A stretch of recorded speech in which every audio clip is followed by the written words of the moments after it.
Hi, TGIF. Happy Friday. This is Shanshan from Century 21. This week I had two closings. One is straightforward, and the other one, wow. When you're buying a property, there's really no reason to not hire a realtor. You need to have someone who know how to write an offer that will be accepted. The purchase agreement is at least 8 pages long. There's lots of negotiation going on, not only the price, but the conditions. And once it's accepted, you have inspection going on, and then there's not a negotiation on who fixed what and who pays for what.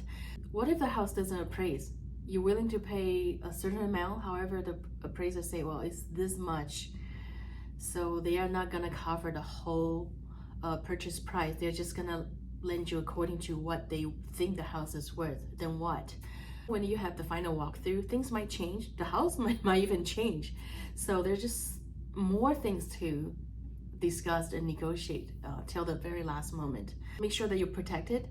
Hire a realtor. I just cannot stress it enough. If you're looking for properties, we're gonna set up alert so that the house that you want gets on the market, you get notified right away, and we'll get out and look at the houses. If you go to see the house like the second day or the third day, already too late. If it's a very good house at a reasonable price, good condition, give me a shout. Let me know what you're looking for. And this is Shanshan from Century 21. I'll talk to you at another time.